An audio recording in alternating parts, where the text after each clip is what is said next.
Hello my YouTube friends, welcome to my YouTube channel. आज चाहिँ म न्युजिल्यान्डमा रहेको यो वाइराकी थर्मल टेरेस गइरहेको छु मेरो हस्बेन्डसँग। अनि यहाँ आउने प्लान चाहिँ हाम्रो धेरै अगाडिदेखिको थियो, तर फाइनल्ली हामीले दुवैजनाको डे अफ मिलाएर हामी यहाँनिर आयौँ।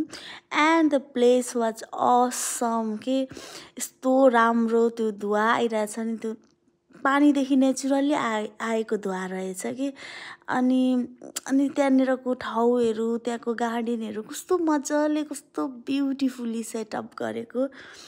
अनि यति रमाइलो फिल गरिरहेको थिएँ मैले होइन। अनि त्यहाँनिरको हट पुलमा हामी स्विमिङ गर्ने प्लान गर्दै थियौँ। अब यहाँ आइसकेपछि त्यहाँ स्विम नगरिकन फर्किने त कुरै आएन होइन।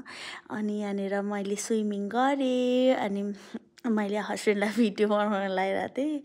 अनि त्यस पछाडि यो पानीमा स्विमिङ गर्दाखेरको धेरै बेनिफिट्सहरू पनि रहेछ। यहाँनिर धेरै मिनरल्सहरू पाउने हाम्रो यहाँको कल्चर अनुसार, न्युजिल्यान्डको कल्चर अनुसार विश्वास रहेछ। र हामी हस्बेन्ड वाइफ दुवैजना यहाँनिर एकछिन लगभग 1 घन्टा हामीले स्विम गऱ्यौँ। एकदमै मजा आयो, एकदम त्यहाँ तातो पानीमा होइन स्विम गर्दा यस्तो मजा आएको होइन, कस्तो स्ट्रेसलेस फिल भएको होइन। मजाले स्विमिङ गरेँ, रमाइलो भयो त्यहाँको भ्यू हेर्दै हेर्दै होइन। धेरैजना मान्छे हुनुहुन्थ्यो त्यहाँनिर होइन। अनि त्यहाँको हेर्नु न धुवाहरू कस्तो के, हामीले त पहिला पहिला भिडियोहरूमा हेर्थ्यौँ नि, मुभीहरूमा, त्यस्तो आफ्नै आँखा अगाडि देख्दा कस्तो नेक्स्ट लेभल फिल हुने के। एकदमै सच अ ब्युटिफुल प्लेस क्या, आई हेभ एभर बिन।